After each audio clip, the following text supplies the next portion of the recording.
A bugle screamed across the canyon. Gunfire tore the air. In that chaos, Clara Bell found her strength not in safety, but in standing beside Eli Carter, the giant cowboy whose vow cut sharper than steel. "I'll be gentle." But gentle in the Wild West was forged in bullets, storms, and betrayal. Their fire burned hotter than fear, brighter than the snow that tried to bury them. Don't scroll, don't turn away. Stay, because the moment you think it's over, that's when their legend truly begins. Wyoming Territory, autumn 1889. The sky pressed low over the plains, a thin disk of sun swallowed by dark banks of cloud. Clara Bell gripped her shawl tight against the rising wind.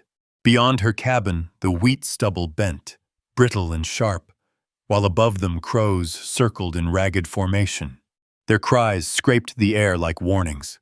2 years had passed since Tom Bell's fever. 2 winters she had faced alone. The cabin still smelled of pitch where he had sealed the seams with resin, his hammer marks etched in every beam. Now the boards sagged, the roof tarred in patches bought on credit from Deadwood's general store. She traded eggs for flour, stretched coffee with chicory, counted every cartridge like coin. Bacon fetched 15 cents a pound if she dared walk the dusty market street. But she hated the stairs miners reeking of sweat and whiskey, gamblers in silk vests, soldiers on furlough pawing their revolvers.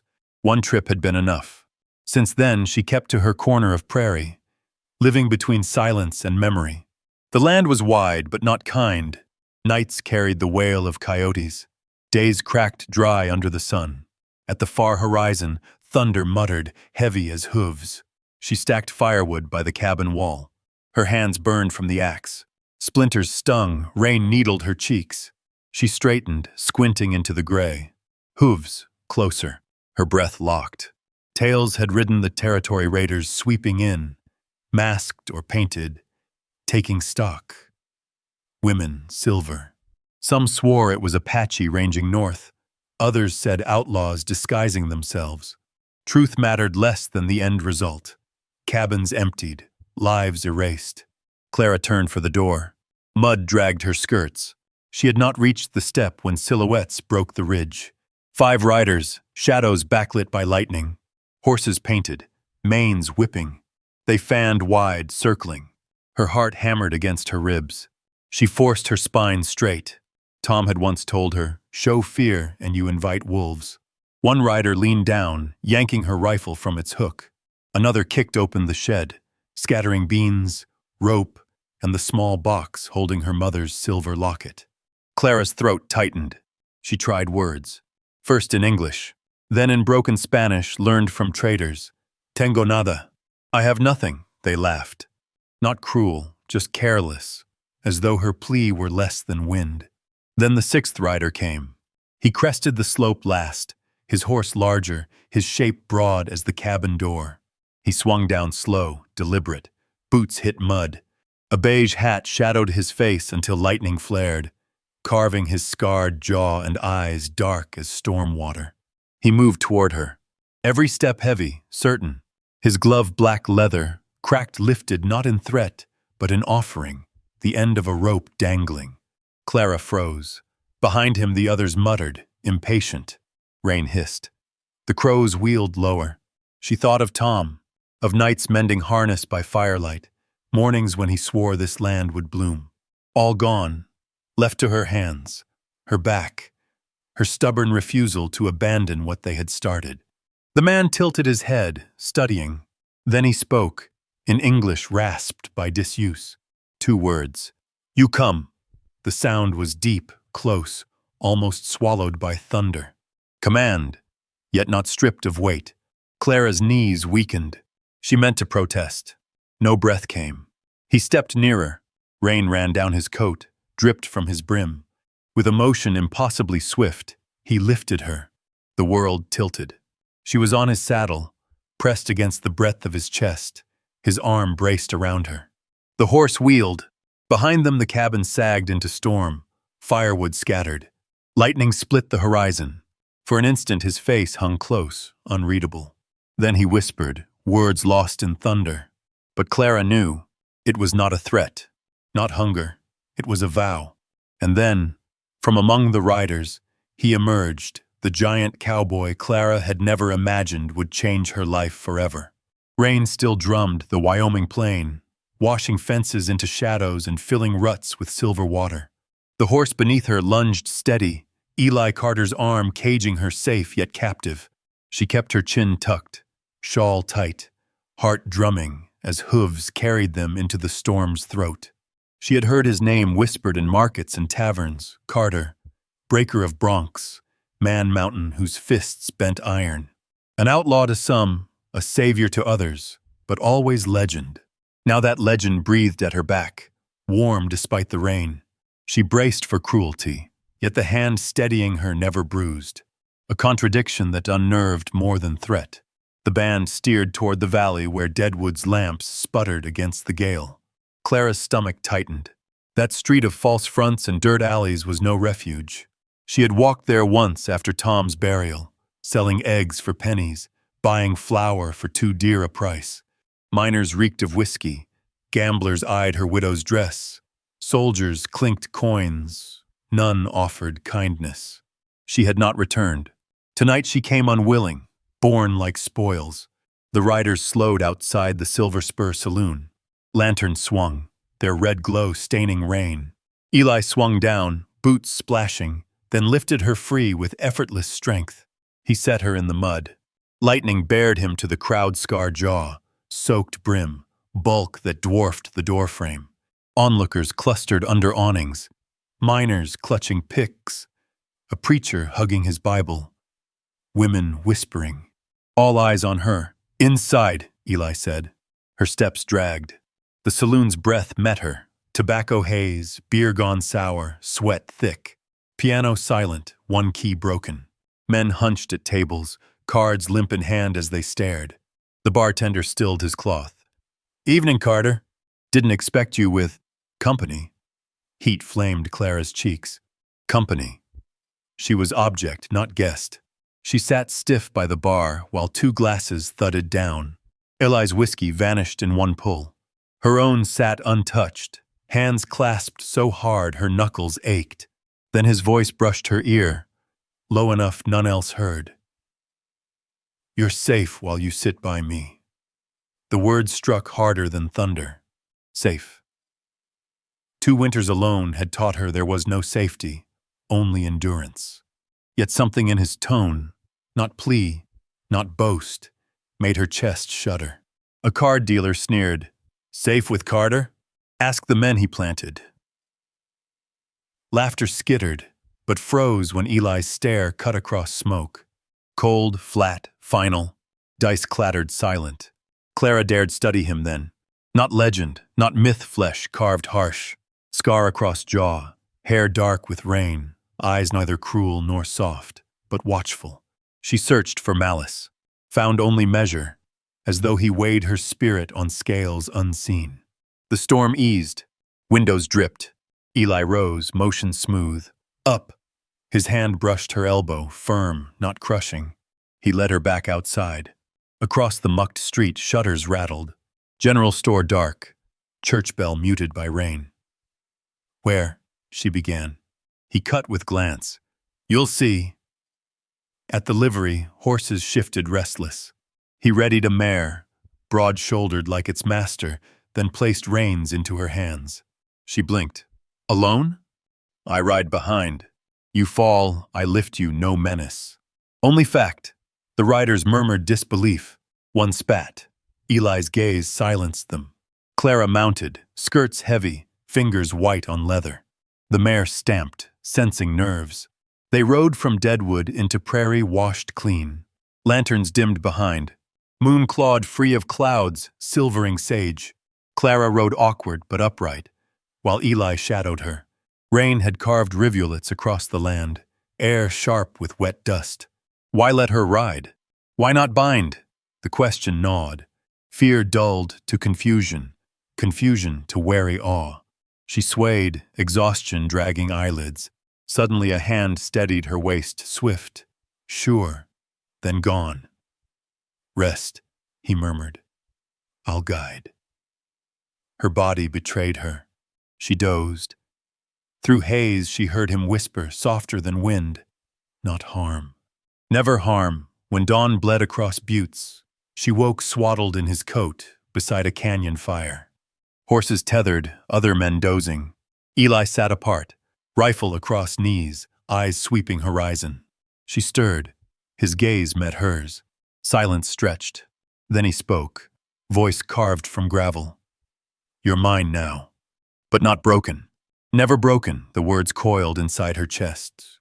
Prisoner still, yet not shattered. She wanted to ask why me, but the canyon swallowed her question. And Clara realized her captivity was no longer iron or rope. It was the riddle of his choosing, a riddle that would hunt her every step. The fire cracked. The dawn bled wider. And from that silence, the next chapter of her captivity waited in shadow. Clara Bell pulled Eli Carter's coat closer about her shoulders. Smoke clung to the wool, mixed with rain's afterscent. Around her, the canyon walls rose jagged, their sandstone painted red by early light. Tethered horses stamped against cold earth. The other riders stirred, grumbling, reaching for tin cups and jerky. Clara sat apart, half wrapped in fear, half in disbelief at waking not in her cabin, but here, among men whose language and laws she did not know. The camp was rough but ordered, saddles stacked. Rifles leaned against stone. A pot hung above embers, blackened from years of use. One man drew a deck of cards from his coat and shuffled idly. Another filed the edge of a knife. Their eyes flicked toward Clara, lingering too long, sliding away only when Eli's shadow loomed near. She remembered Deadwood's whispers that Carter's size made him dangerous, his silence worse. Watching him now, seated on a rock with rifle across knees, she saw not just size but gravity, as though his presence bent the space around him. The others obeyed small gestures, a nod, a look. Authority was his, though unspoken. Breakfast came in strips of salt pork and bread gone stale. A man thrust a piece toward her, grinning gap-toothed. She hesitated, then took it. Hunger dulled pride. She chewed dry crumbs, swallowing memories of Tom mornings when he had fried bacon in their cabin pan, when they had laughed about neighbors paying 20 cents too much for sugar hauled by wagon from Cheyenne. Those mornings were buried now under stone and storm. Her gaze shifted back to Eli. He had not eaten.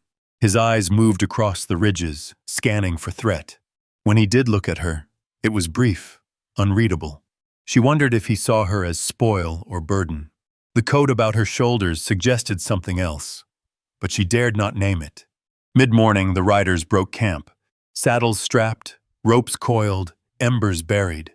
Clara was nudged forward. She stumbled, mud clinging her hem. A chuckle rose from one man, sharp as a slap.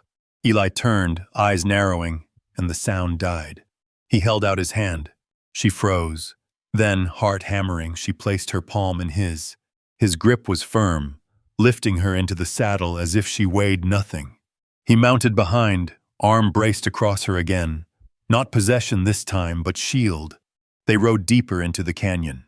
Shadows thickened, cliffs pressing close. Clara shivered, whether from chill or from the realization that escape here was impossible. Even if she ran, walls would pen her in like cattle. At midday, they halted in a broader basin. Here stood structures, low huts of brush and hide, smoke holes breathing faint trails. Women moved among them, carrying baskets, tending fires. Children darted between, barefoot, hair black as ravens' wings. Clara's breath caught. This was no outlaw hideout. It was settlement, community. The riders dismounted. Voices in another tongue carried across the basin, some curious, some sharp. Clara felt eyes stab her from all sides. She tugged her shawl higher, wishing she could vanish into the folds. A boy pointed, whispering to his mother. An old man spat in the dust. Women's hands stilled on grinding stones. Eli's hand pressed her elbow, guiding her forward. His bulk parted the stairs, but it did not soften them. She heard words hissed like stones foreign, yet weighted with contempt. She did not need translation to know. She was unwelcome. They stopped before a hut near the center. An elder sat there, hair white, eyes bright. Eli spoke at length in the language she could not follow. His voice was low but urgent, occasionally pointing toward Clara. The elder listened, face carved in stone. At last he raised one hand. Silence dropped. He spoke a single phrase. Eli's jaw tightened, but he bowed his head. Clara was steered again, this time toward a smaller hut at the edge. Inside it smelled of smoke and sage. Buffalo robes lined the floor. Baskets of dried meat stacked against the wall. She turned, startled as Eli ducked in after her. The space shrank around his size. He crouched by the fire pit, striking flint until flame bloomed. Shadows leapt. Clara pressed back against the wall. Her pulse quickened. What would he do? Eli sat on his heels, eyes catching the flicker. His scar deepened in the light. Then, slowly, he spoke. You belong here now. Not by choice. By need, her throat tightened. Why? Why me? He hesitated, as if searching for words. Because you stand. When storm comes, you do not fall. Because you spoke to me, even afraid. Strong, his hand touched the scar on his jaw. Strength is rare. Clara's eyes stung. She wanted to curse him, to demand freedom, to scream for Tom, for home. Instead, she whispered, I am no prize. His gaze did not waver, not prize. Survivor. The word echoed in her chest. Survivor. 2 winters alone, clawing at soil, patching roofs, choking back tears in nights without warmth. Survivor, yes, but at what cost? He rose, towering. For a breath, she thought he might reach for her. Instead, he stepped to the doorway. Rest. None will touch you. While I watch, he vanished into the sun. Clara sank onto the robes, trembling. The fire's crackle filled silence. Outside, voices rose, laughter of children threading the air. She pressed hands to her face.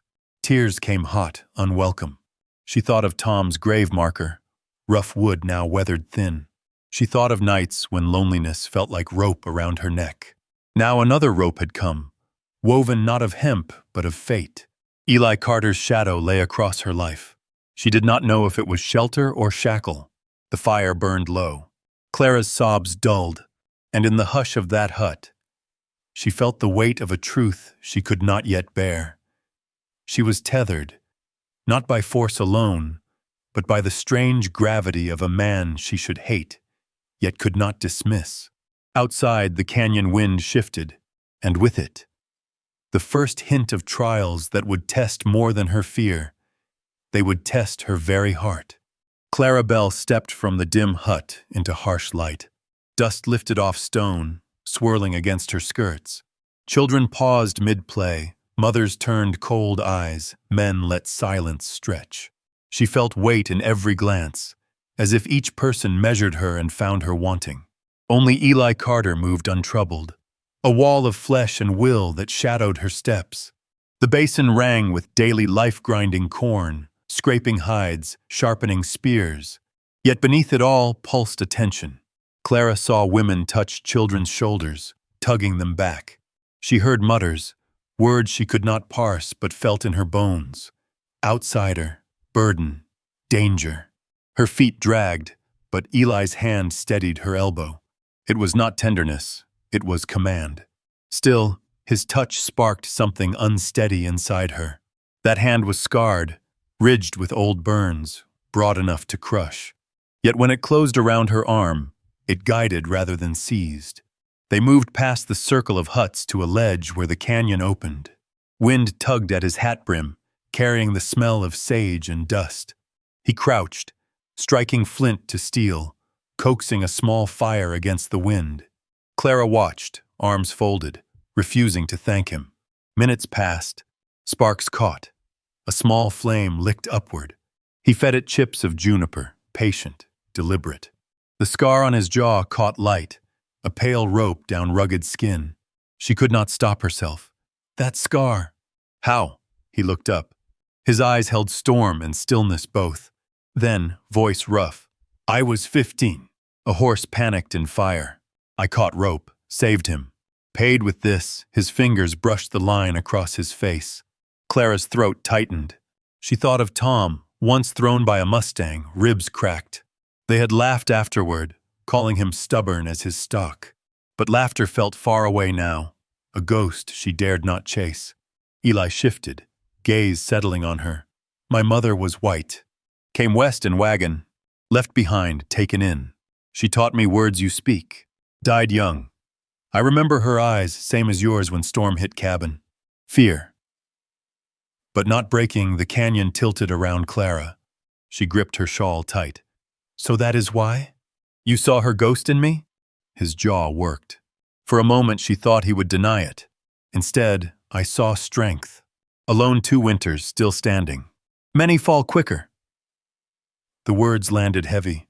She wanted to spit them back, to tell him survival was no badge, only punishment drawn out. Yet part of her knew he was not wrong. Nights she had wept in silence.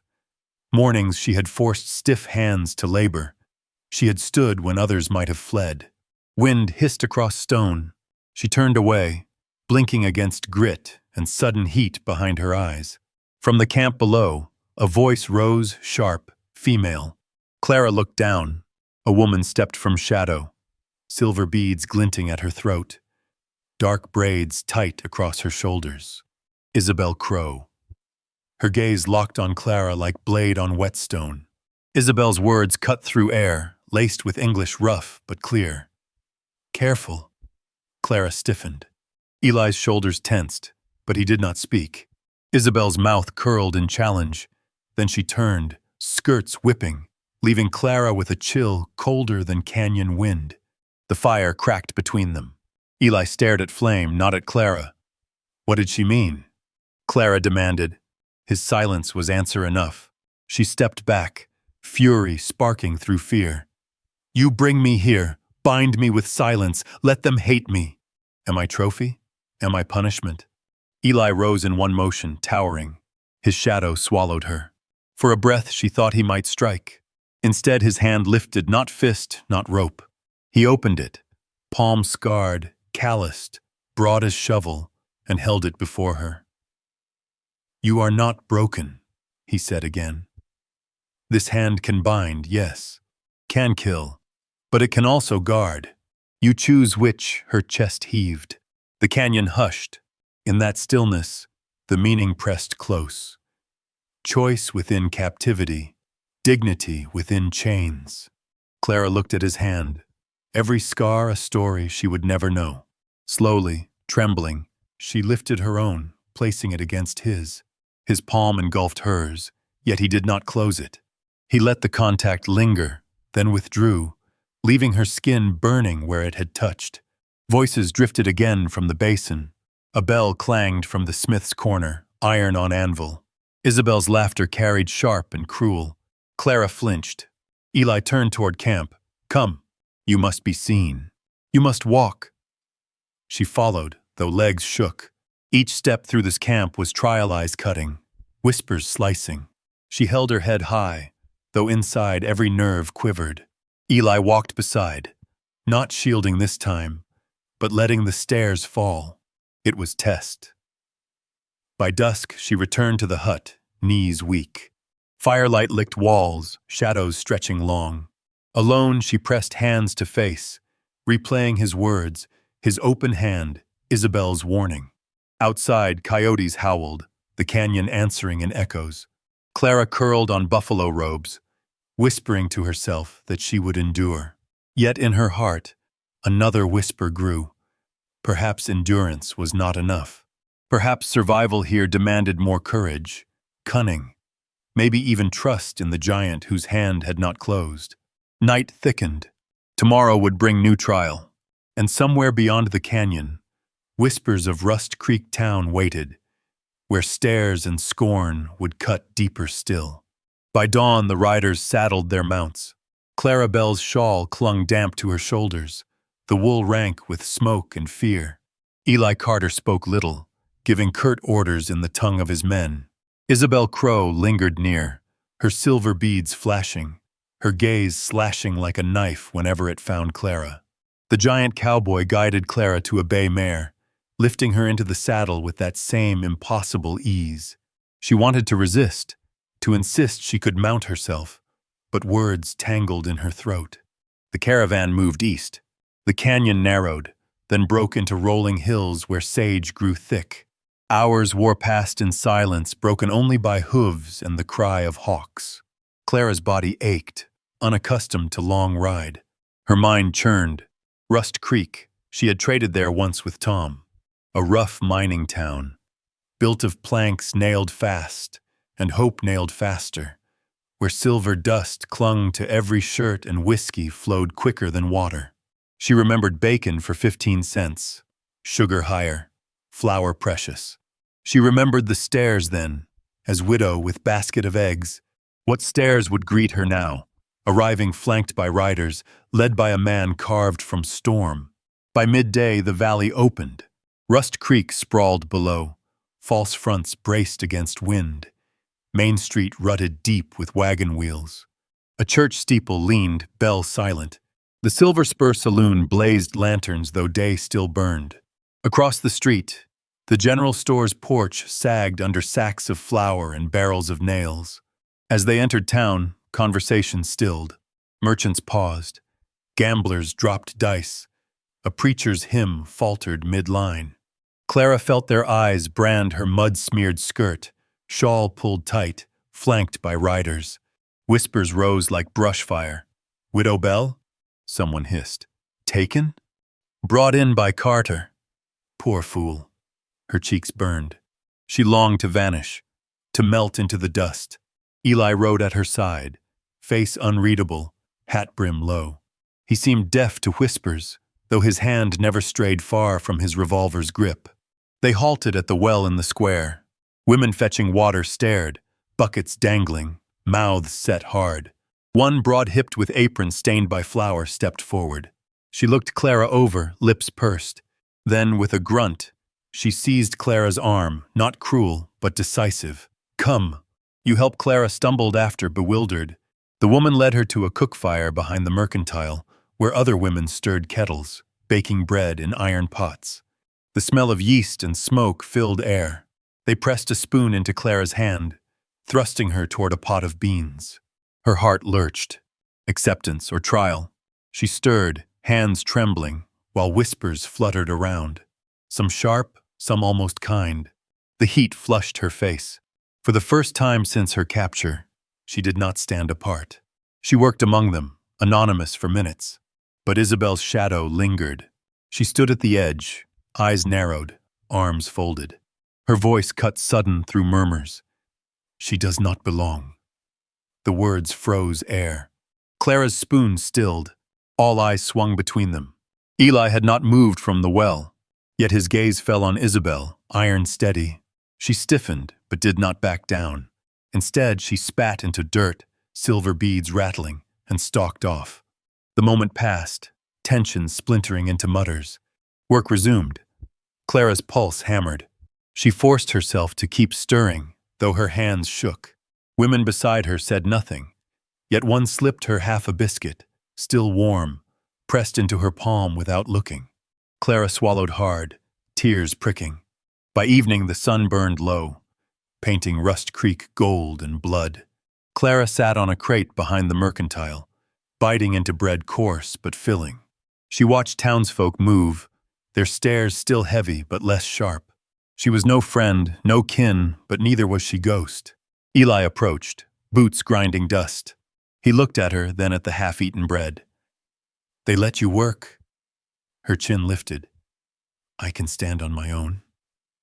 His scar tugged as if a ghost of smile brushed it. "I know." She wanted to demand more, to ask why he had dragged her into this life, why he had forced her beneath these stairs. But words choked. He turned away, leading horses toward the livery.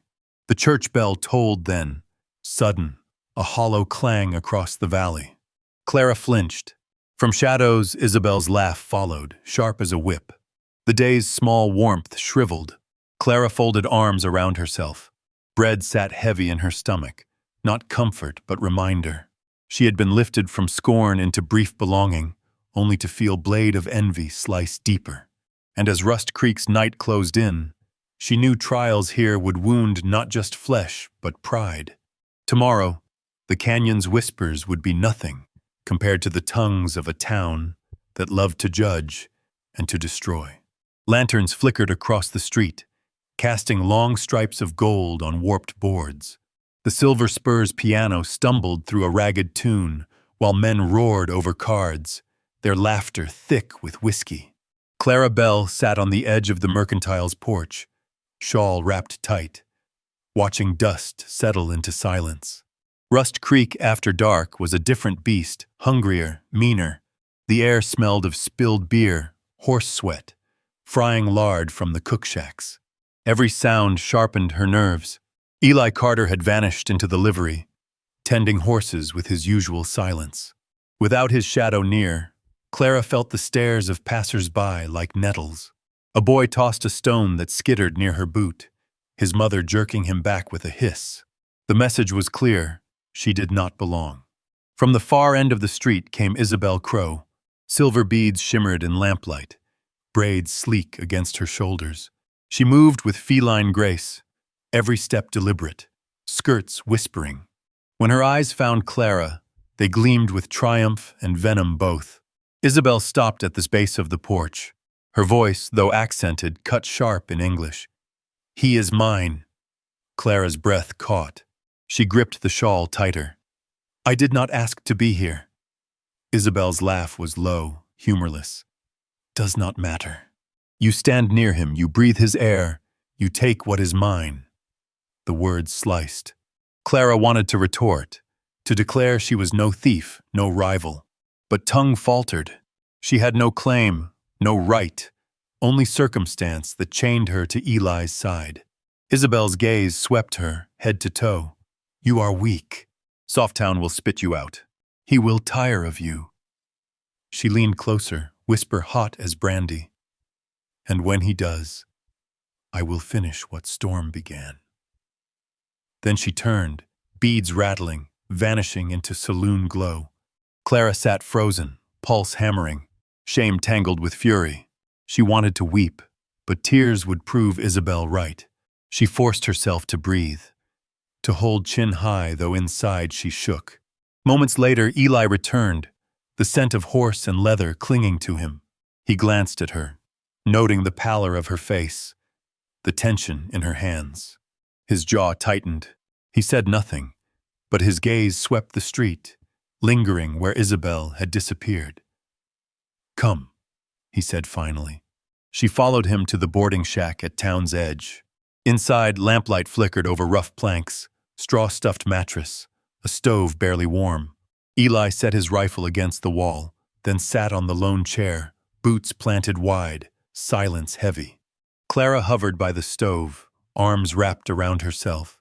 At last she whispered, "She hates me." His eyes lifted, shadowed by brim. "Isabel hates many. She fears losing what she cannot hold." Clara trembled. "She said, you were hers." Eli's face did not shift. "I belong to no one." The words landed hard, not boast but fact. Silence stretched. Fire popped. Outside, coyotes wailed at the moon. Clara sank onto the mattress, heart knotted. She had traded one prison of solitude for another of suspicion and envy. When sleep came, it was fitful. She dreamed of Tom's cabin, roof dripping rain, his hand warm on hers. Then thunder cracked, and the hand turned rough, scarred Eli's. She woke with a gasp, sweat chilling her skin. Moonlight spilled through cracks in the wall. A shadow moved outside, slow, deliberate. Clara stilled, breath shallow. She crept to the window, peering through the slats.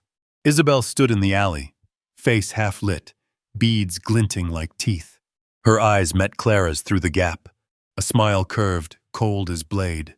Then Isabel raised a finger to her lips, signaling silence, before slipping back into darkness. Clara staggered from the window, pressing hand to her mouth. Her knees shook.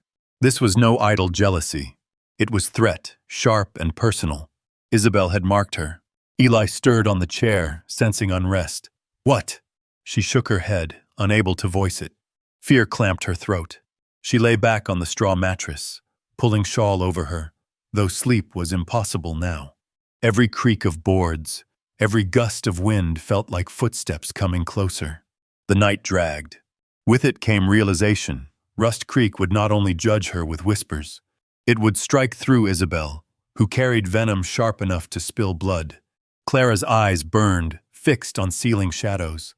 She whispered to herself, steady, defiant, "I will not break."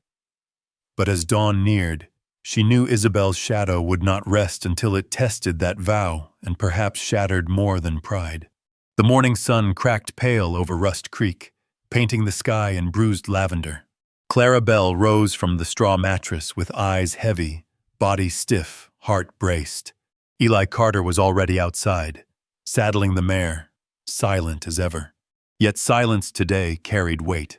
Something in the town had shifted, and Clara felt it pressing against her ribs. By the well, women gathered, sleeves rolled, grinding corn, scraping hides. Clara approached with hesitation. Some glanced at her without warmth. Others simply ignored. It was Ruth Clearwater, gray streak in her hair, hands strong as rope, who thrust a bundle of arrows into Clara's palms. "Today," Ruth said, her voice gravel-edged, "you ride." Confusion knotted Clara's brow. Ride? Ruth's dark eyes cut into her. "Buffalo. The women hunt. If you would stay," you prove. Clara's stomach clenched. Isabel stood a few feet away, polishing silver beads, lips curved in that cruel half-smile. She whispered something in Apache. The women chuckled. Clara did not need to know the words. She understood. Isabel had stirred this. Her hands shook around the arrows. Hunting buffalo? She had never hunted more than a rabbit. On the Wyoming prairie, Thomas had always taken the rifle. She had baked, mended, prayed for good weather. The thought of riding into thundering hooves, of facing beasts heavier than wagons, made her throat tighten. Yet Ruth's gaze did not waver. Neither did Isabel's. Clara understood. Refusal meant weakness, meant being cast out. Worse, it meant losing the thin shield of Eli's presence. She inhaled dust and fear. "I will ride," she said, her voice steadier than she felt. Eli led the mare closer, expression unreadable. He adjusted the saddle, tightened the girth, handed her the reins. For a moment their eyes locked. His silence was not disapproval, but a question. "Will you break?" Clara answered with a nod that surprised even herself. They rode out mid-morning. The women's horses moved in formation, hooves drumming against dry earth. The prairie stretched endless, shimmering under a sun already harsh. In the distance, black shapes grazed the herd. Clara's breath hitched at the sight.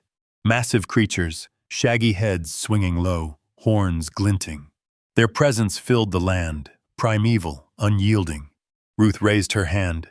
The line slowed. She rode back to Clara, her voice softer now. "You watch first. Learn.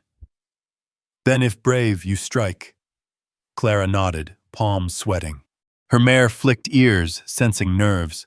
The hunt began with sudden thunder. The women urged their horses forward, voices rising in fierce song. The herd startled, surged into motion, hooves pounding like rolling storm. Clara's heart raced as dust swallowed the sky. She gripped the reins, knuckles white, eyes fixed on the riders slicing through chaos. Ayana, the youngest, leaned low, loosing an arrow with clean precision. A bull stumbled, fell, the ground shaking beneath its weight. Another woman pierced the flank of a cow, her cry triumphant. Clara's turn came too soon. Ruth pointed. "There! Calf wounded! Mercy strike!" Her throat went dry. She urged her mare forward. The animal lunged into the dust, closing the gap with frightening speed. The calf limped, foam at its mouth, eyes rolling with panic. Clara's pulse hammered. She fumbled with the bow, nearly dropping the arrow. Isabel's laughter cut through the roar.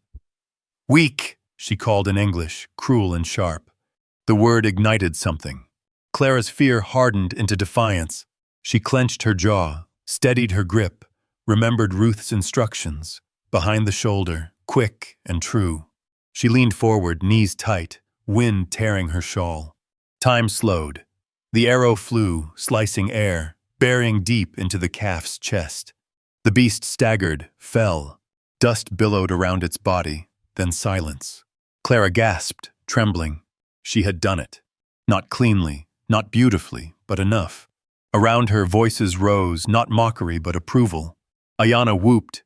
Even Ruth's hard face cracked a smile. Isabel's lips thinned, silver beads trembling with the force of her scowl. Clara dismounted, legs shaking, and approached the fallen calf. She laid a hand on its coarse hide, still warm.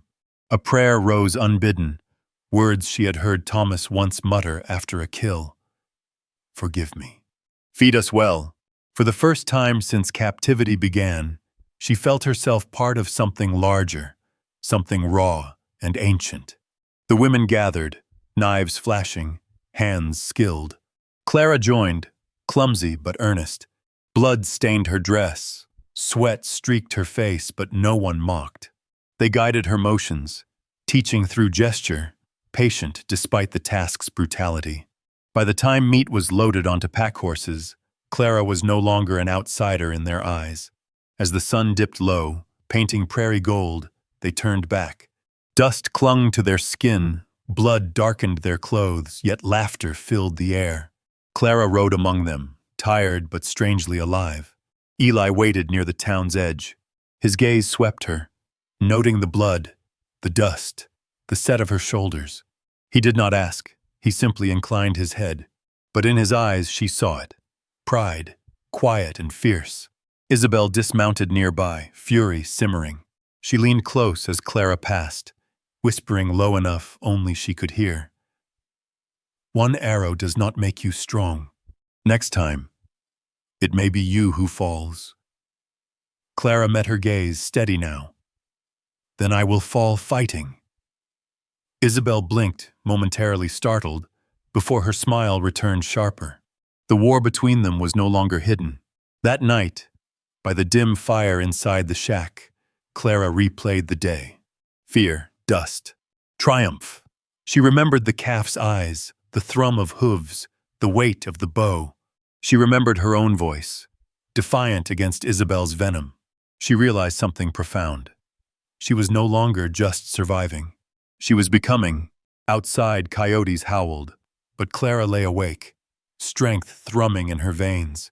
Tomorrow might bring worse trials, sharper blades, heavier losses. Yet tonight she carried proof. She could stand. She could strike. She could endure. And in the corner, Eli sat watch, silent as ever. But when his gaze found hers in the firelight, it spoke more than words. "You are not alone." Still, Clara knew Isabel would not let this victory stand. Somewhere in the dark, another trap was already waiting. And when it sprung, the cost might not be her pride, but her very life. The prairie burned with late sun, red light flaring across endless grass. Dust hung in the air like smoke, stirred by hooves that had thundered all afternoon. Clara Bell rode among the women, sweat plastering hair to her cheeks, blood drying dark on her dress. Her body ached, yet her spirit pulsed with a strange fire. She had killed. She had been tested. She had not broken. But prairie trials were never done. Ruth Clearwater raised her hand, halting the group. Her weathered face tightened. On the ridge ahead, black clouds wheeled and shrieked. A flock of carrion crows, restless, circling. Below, a young buffalo calf stumbled, wounded, separated from the herd. Its cries cut through the wind, raw and desperate. "Mercy, strike!" Ruth called. Her gaze flicked to Clara. The others waited, eyes sharp. Clara swallowed. Her first arrow had ended suffering. Could she repeat it? Her hands trembled, but she urged the mare forward. The animal lunged, closing distance. Wind tore her breath away. Dust stung her eyes. But she did not falter. She rose in the saddle, bow drawn. The calf bolted, weak but wild. Clara leaned low, arrow loosed. It struck true. The beast fell in a spray of dust, legs folding. The prairie went silent, save for the pounding of her heart. Cheers erupted behind her. Even Ayanna whooped approval. but not Isabel. From atop her sleek bay, Isabel sneered, voice like venom. Luck, nothing more. Clara ignored her. She dismounted, placed a hand on the fallen calf, whispered the same prayer as before.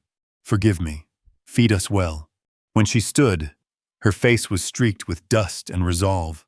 Together, the women butchered, hands swift and practiced. Clara joined, her knife clumsy but steady. Blood stained her palms, seeped into her dress. By sundown, meat and hide were loaded, horses groaning under weight. The prairie glowed crimson, as if fire itself had been poured across the land. They turned homeward, laughter ringing despite exhaustion. Clara rode near Ruth, pride and fatigue battling in her chest. Yet in the corner of her eye she caught Isabel, whispering to two younger women, eyes glittering. Seeds of trouble, sown in shadows. Night fell as they neared Rust Creek. Lanterns winked to life in saloon windows, piano notes drifting, mingled with whiskey shouts. Men staggered from doorways, spurs clinking, eyes narrowing at the sight of bloodied women riding in with trophies. Hellfire, one cowboy muttered. They hunt like devils, another spat. A woman's place ain't on no hunt. Clara felt heat rise to her cheeks, but Ruth's voice cut firm. Pay them no mind. Still, stares followed Clara sharper than arrows. A widow, dirt-stained, blood-marked, riding beside women who were not hers. She shifted in the saddle, wishing for shadows to hide her. Inside the saloon, Eli Carter stood at the bar, broad shoulders outlined by lamplight. Cards slapped against wood, coins clinked, smoke curled. He turned as the women entered, his gaze finding Clara instantly. Pride flickered in his dark eyes, swiftly masked. He stepped forward, towering, hat brim shadowing his scarred jaw. You did it, he murmured low enough only she heard. Clara nodded, chest tight. I did. Before more could pass between them, Isabel strode forward, silver beads catching firelight. She risked us all, Isabel declared, voice ringing. She stumbled, near cost Ruth her kill. Weak murmurs spread. Men leaned in, curious. A dealer laughed, tossing a coin. Let 'em fight it out. Winner takes, the giant laughter roared. Clara flushed, shame burning. But Eli's hand landed heavy on the bar, wood creaking beneath his weight. His voice rumbled like distant thunder. Enough! The room hushed. Eli's gaze swept them cold. None here judge her. She proved with arrow, with blood. She stays, Isabel's smile curdled, but she held her tongue. Yet Clara knew this feud was not done. Later, outside beneath prairie stars, Eli walked beside Clara. He did not touch, but his nearness steadied her. You showed strength, he said, but strength draws envy. Beware, Isabel. She strikes not with blade first, but with whispers. Clara shivered despite warm air. She wants me gone. Eli's eyes, shadowed by hat brim, burned. She will try. But I guard silence stretched, heavy with words unsaid. Clara studied him, saw more than a giant frame saw the weary lines, the guarded honor. Something unspoken passed between them, fragile yet fierce. Back in the small shack by Rust Creek's edge, Clara lay sleepless. Coyotes cried, wind rattled boards. She saw Isabel's smirk, heard men's laughter, felt the weight of eyes judging her place. Yet beneath it all, one truth pulsed. She had stood, she had struck, she had endured. Still, dread gnawed her ribs. Tomorrow would not bring peace. Isabel's shadow lengthened, sharp as any spear, and as the fire in the hearth sank to embers, Clara whispered into the dark, I will not break. The night outside Rust Creek was cold and restless. Coyotes sang from the bluffs, and the wind carried dust sharp as grit in teeth. Clara lay awake, her vow echoing against the hollow of her chest. Yet beneath resolve lurked unease. Isabel's shadow stretched long, and whispers in the saloon had been blades sharper than steel. At dawn, the town stirred with its familiar clamor. Wagons rattled down rutted lanes, wheels shrieking.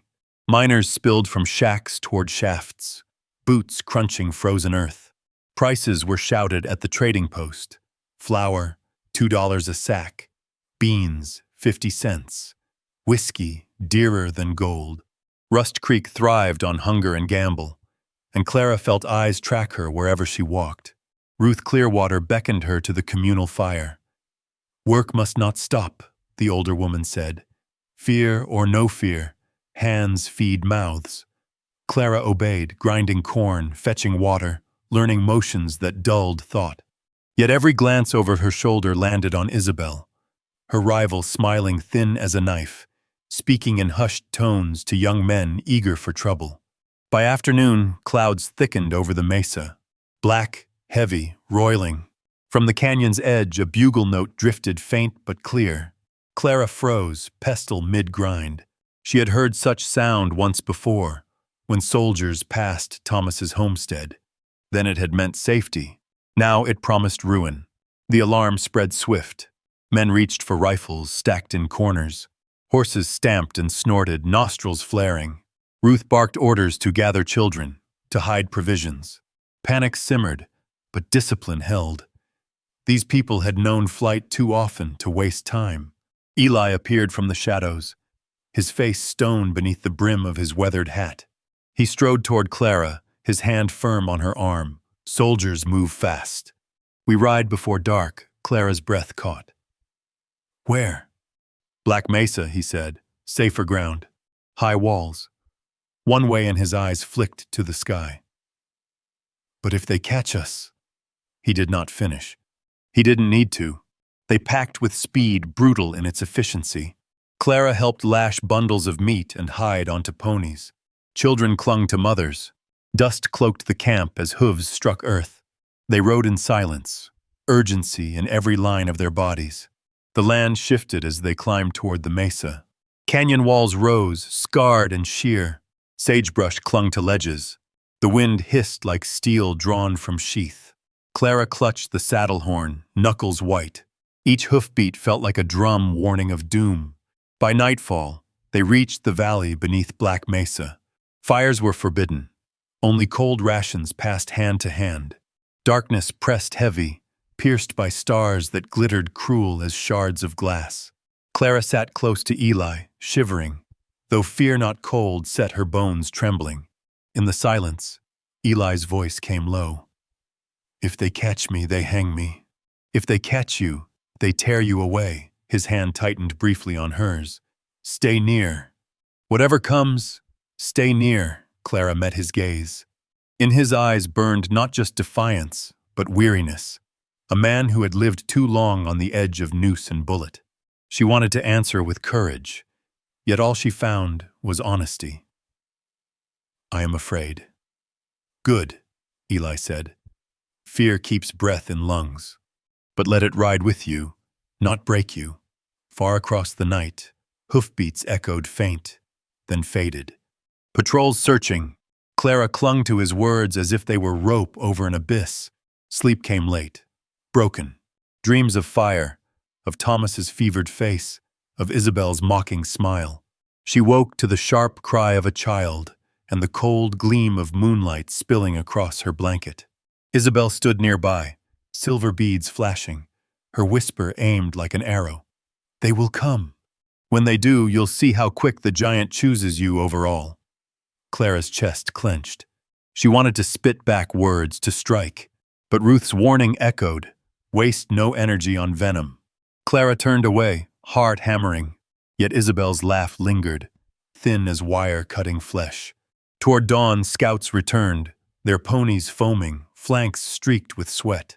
Words tumbled from their mouths, urgent, grim. Eli listened, face darkening. He approached Clara with steps heavy as iron. "They are close," he said.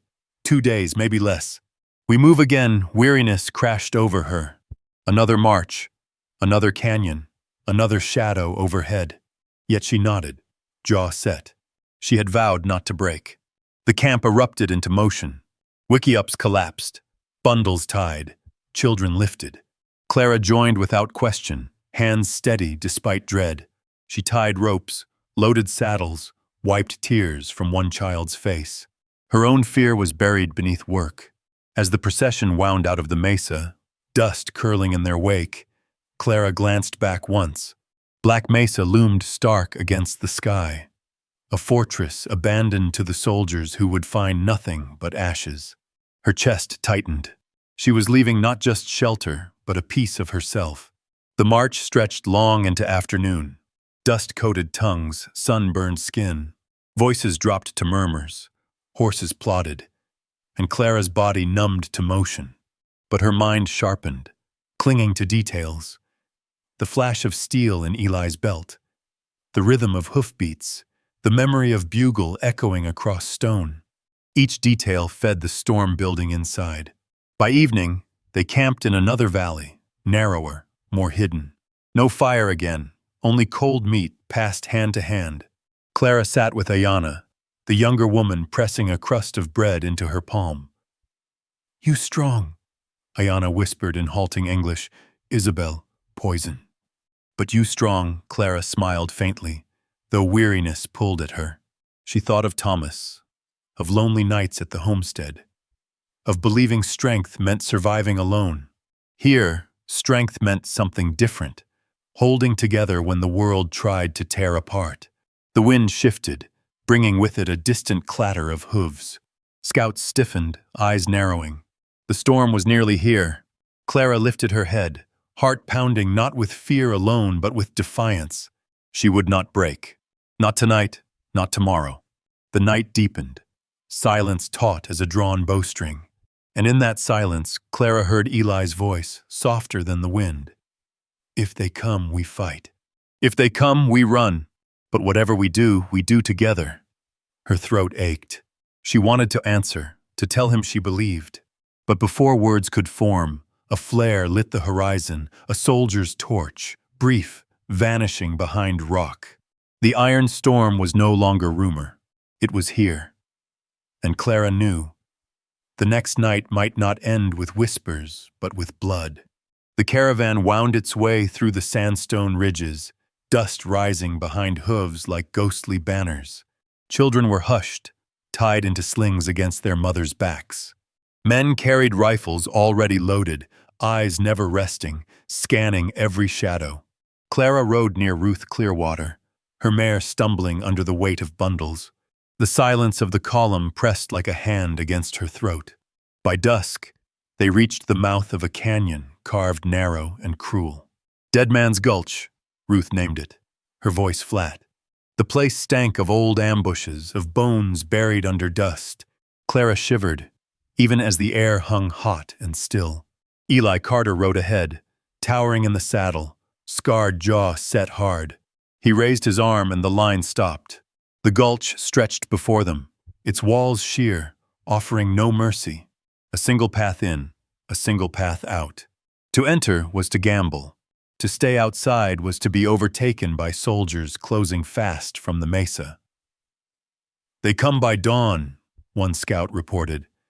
"This canyon hides us or kills us." Whispers spread. Some wanted to turn back. Others argued to scatter. Isabel, gleaming beads at her throat, hissed loud enough for Clara to hear. "All this because of her. Soldiers follow her scent. She is curse." Clara's cheeks burned, but Eli's voice rumbled low and steady. "We move." No time for quarrel, so into the gulch they rode. The canyon swallowed them. Shadows stretched long, cool against the sweat on Clara's neck. She clutched reins tight, heart hammering at every rockfall, every echo. The air smelled of iron and sage. Somewhere above, a hawk screamed, circling. Night settled heavy. Fires were forbidden. Families huddled in alcoves, whispering prayers into stone. Clara lay against her saddle blanket, unable to sleep. Memories pressed close, Thomas burning with fever, the silence after his last breath, the months of tending soil alone. She had thought loneliness her prison. Now she knew fear could bind tighter still. Near midnight, a sharp hiss cut the dark. Samuel Crow stepped from shadow, knife glinting in pale moonlight. His eyes burned as he faced Eli. "Your woman weakens us," he spat. "Better I end this now." Clara froze, breath shallow. Isabel hovered behind Samuel, lips curved, eyes gleaming with triumph. Eli rose slow, massive, shadow-swallowing torchlight. He said nothing, only drew his revolver. The canyon seemed to hold its breath. Samuel sneered. "You hide behind gun? Fight me proper." Like warrior, Eli holstered the weapon. His voice carried like rolling thunder. "No need steal for truth." He stepped forward, hands empty. Samuel lunged, blade flashing. The struggle was brutal, short, filled with grunts and dust. Clara's heart pounded until she thought it might burst. Eli caught Samuel's wrist, twisted hard. The knife clattered to stone. With a single blow, Eli sent him sprawling, gasping in the dirt. "Speak of her again," Eli said, voice low, "and you'll not rise." Samuel crawled back, eyes full of hate, but said nothing. Isabel's smile faltered. She melted into shadows, her venom not yet spent. The camp returned to uneasy silence. Clara trembled, half with fear, half with awe. She had seen Eli fight without killing, his restraint more terrifying than violence. She lay awake until dawn painted the canyon walls in blood-red light. Then came the bugle. Its call pierced stone sharp as a blade. Soldiers had found them. Chaos erupted. Women gathered children. Men took positions among rocks. Rifles cracked, echoing like thunder trapped in stone. Dust rose thick, choking. Clara clutched the rifle Eli had pressed into her hands nights before. "Stay low," he told her, eyes fierce. "Shoot only when near." The first blue uniforms appeared at the canyon mouth. Muzzles flared, smoke drifting upward. Clara's finger shook on the trigger. She saw a young soldier's face, pale beneath his cap. No older than Thomas had been when fever claimed him. For a heartbeat, she froze. Then the soldier raised his rifle. Instinct took over. Clara fired. The recoil jolted her shoulder. The soldier fell. She gasped, stomach twisting, but there was no time for grief. More poured in, shouting, sabers flashing. The canyon filled with thunder, screams, the acrid stench of powder. Eli fought like a storm, moving between boulders, revolver spitting flame. His size made him a target, but his precision kept him alive. Clara saw him strike, reload, strike again, always shielding those behind. Yet numbers pressed. The soldiers surged, step by step. Men of Rust Creek fell, blood staining dust. Ruth fired from a ledge until smoke hid her face. Ayanna dragged a crying child to cover. Clara fired again and again until her hands bled from recoil. Then a horn not from soldiers. A deeper cry, wild, unchained. From the far canyon mouth, riders stormed in. Feathers streaked their hair. War paint glared under sun. Comanche. Confusion ripped the field. Soldiers spun, caught between two fires. Gunfire redoubled. Chaos absolute. Clara crouched, heart hammering, unable to tell friend from foe. Through smoke, she glimpsed Eli, blood on his knuckles, teeth bared. He bellowed across the din, "Stay down!" The canyon roared with fury until ears rang deaf. Horses screamed, men fell, dust turned crimson mud. Hours seemed to pass in minutes, then silence ragged, broken only by groans of the wounded. Clara rose, shaking. The canyon floor was littered with blue coats, broken sabers, fallen men. Comanche warriors circled, whooping in victory, their chief raising a hand in salute. Rust Creek's survivors, fewer than before, leaned against rocks, faces haggard but alive. Eli stood amid them, chest heaving, revolver empty, eyes searching until they found her. Relief softened his scarred jaw. He strode to her, hands rough but gentle as they cupped her shoulders. "You stood," he said. Clara swallowed hard, her rifle slipping from numb hands. "I did." For the first time since her capture, she felt not prisoner, not burden, but part of the fight. Blood still dampened her sleeves. The young soldier's face still haunted her, but inside burned something fierce. She had chosen to stand. Yet even in victory, shadows loomed. Comanche riders spoke quick with Eli, their words sharp, urgent. Clara could not understand, but she saw Eli's eyes darken, his jaw tighten. Trouble was not ended. It had only shifted. The canyon smelled of death, of fire, of survival bought at brutal cost. Clara clung to Eli's arm, knowing peace was still far away. Above them, vultures circled, black against the hard sky. And Clara knew this battle was but one storm. The real reckoning still waited beyond the canyon's blood-soaked walls. Dead Man's Gulch lay silent now, save for the groans of the wounded and the shriek of circling vultures. Clara stepped carefully among broken rifles, shattered canteens, sabers bent and bloodied. The stench of powder and iron clung to her hair, her dress stiff with gore. She had survived, yet survival tasted bitter. Each corpse bore a face, and some were scarcely older than boys. The Comanche gathered at the canyon mouth, their leader Joseph Blackwolf tall in the saddle, scars bright beneath morning light. He conferred with Eli Carter in low tones, gestures sharp, grave.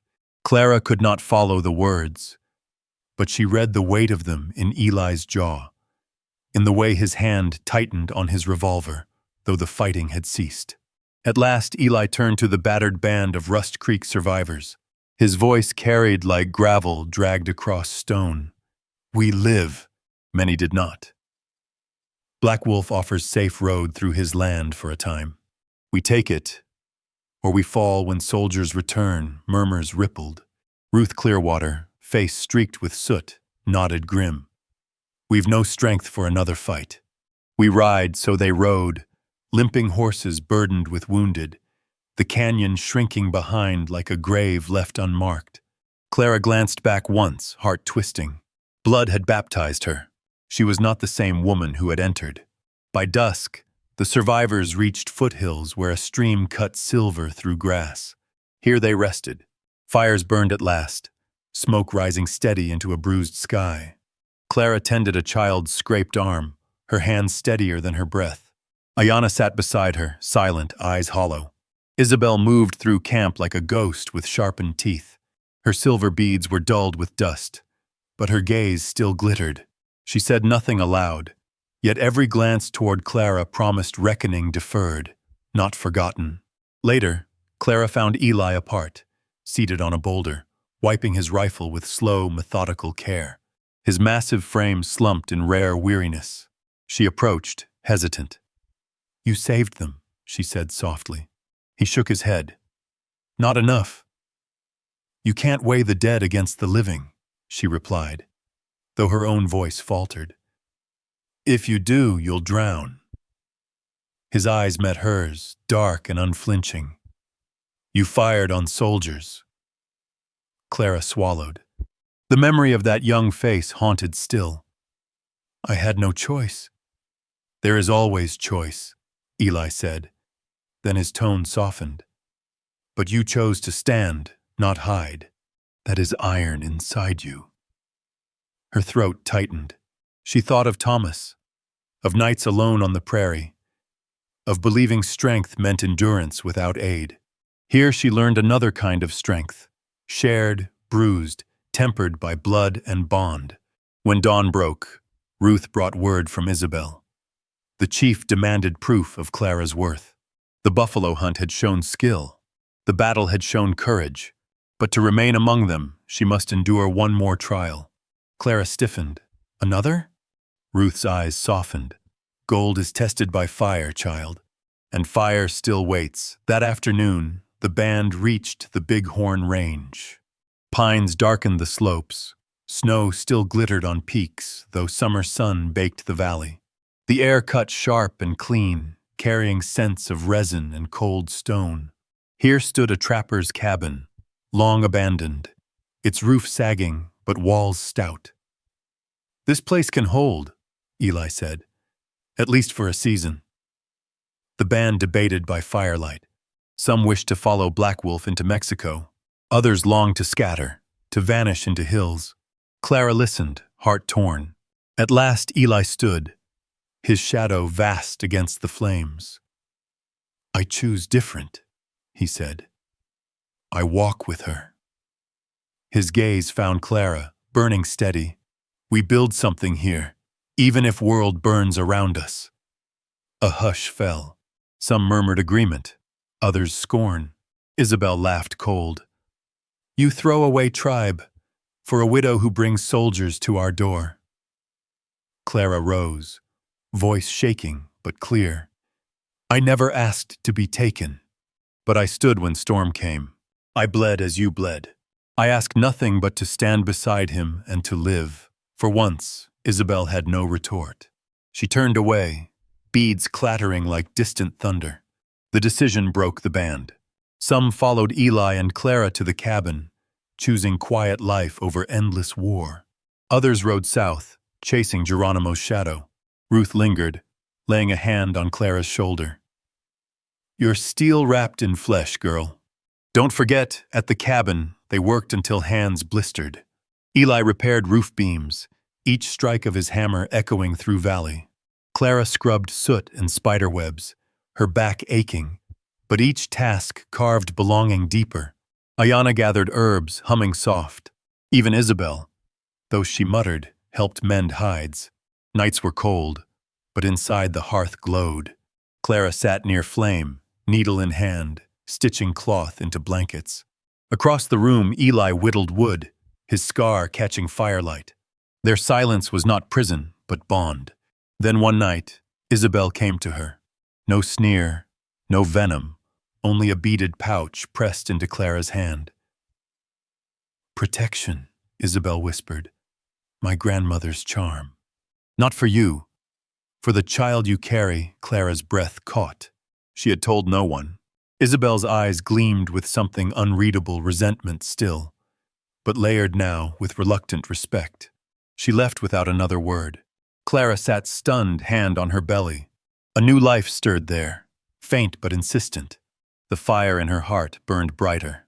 Outside, the wind howled across bighorn peaks, carrying with it promises of storms yet to come. Clara leaned into Eli's side, feeling his warmth, his vow unspoken but certain. Whatever trials waited, they would face them together. Gold tested by fire, and in that fire, they had found not ruin, but the shape of something lasting. Winter descended hard upon the Bighorn Mountains. Snow came first in whispers, dusting the pines in pale frost, then in avalanches of white that buried trails, silenced streams, and sealed the valley in isolation. The cabin Eli Carter had mended stood like a stubborn tooth against the storm, smoke curling from its chimney into gray skies. Inside, warmth pulsed from the hearth, but shadows stretched long across rough-hewn walls. Clara Bell stirred a pot of venison stew, belly rounded with the secret Isabel had already guessed. Each movement sent a dull ache through her back, yet she hummed softly, a melody from Missouri fields she had once called home. Ayana sat nearby, grinding herbs, while Eli returned from the traps with a brace of rabbits slung across his broad shoulder, snow melting on his coat. "Deep drifts on the north ridge," Eli said, stamping boots. "But no tracks near." "Quiet, too quiet," Clara looked up, wooden spoon pausing mid-stir. "Quiet can mean peace." "Or teeth waiting in shadow," Eli muttered, setting rabbits by the door. His eyes never stopped scanning, even here within stone walls. The storm outside roared like an army, but Eli's vigilance told her threats did not freeze with winter. That night, the wind cut deeper. Clara lay on the cot, staring at firelight dancing across rafters. Beside her, Eli's breathing rumbled steady, but she felt his tension even in sleep. She reached for his hand, rough and scarred, curling her fingers into his. The child within her shifted, a flutter like wings, reminding her that life persisted even here where death prowled. Morning brought silence, too much silence. No bird call, no rustle of branches. Eli rose before dawn, rifle in hand. When he opened the door, frigid air rushed in carrying a single sign, hoofprints in the snow circling the cabin. Not theirs, fresh. Clara's chest tightened. Outlaws? Maybe soldiers, maybe worse, Eli said, his jaw set like stone. They watched us. They'll return. Fear pressed heavy, But Clara remembered her vow in the hearth's dying glow. I will not break. She squared her shoulders. Then we prepare. Together they worked as storm clouds gathered anew. Eli stacked firewood into barricades, checked powder and shot, laid snares at cabin edge. Clara gathered water, rolled bandages, lined jars of herbs Ayanna had ground. Even Isabel's sullen but still present stitched hides across the window gaps. Her silver beads dull, but her hands swift. By nightfall, the valley lay hushed, snow muffling every sound. Then came the crunch of hooves, many hooves. Clara's heart hammered as torches flared beyond the tree line, their glow bleeding through the storm. Eli's voice cut low, steady. Hide in the root cellar if fight comes. Clara's hand gripped his sleeve. No. I stand with you, torches advanced. Figures emerging riders clad in ragged coats, guns glinting. Outlaws, their leader tall and gaunt, a scar splitting his cheek. His voice rang over the storm. Cabin's ours. Hand it over and maybe we let you keep your skins. Eli stepped into snow, towering, revolver drawn. His words rolled like thunder. Step closer, and none of you ride back. The outlaw sneered. 1 man against 10? Not one, Clara said, appearing at Eli's side, rifle braced though her hands shook. Ayanna followed, knife flashing in torchlight. Even Isabel stood near, jaw hard. The outlaws laughed, harsh against night. Then the leader's eyes narrowed. She carries child. His smile twisted. Easy ransom. Rage flared in Eli's face, but before he could fire, a voice rose from behind the riders. A shot cracked the air, torchlight sputtered. From shadows strode Samuel Crow, once enemy, now armored in frost and resolve. His rifle smoked, his eyes cold. These hills are theirs, Samuel barked. Touch them, and you'll answer to me. Shock rippled. The outlaws cursed, some backing horses. Samuel raised rifle again, steady as stone. Go. The scarred leader spat. But he saw resolve in Samuel, in Eli, in Clara's trembling hands that did not lower. With a snarl, he wheeled his horse. One by one, the riders vanished into storm, torches dwindling like dying stars.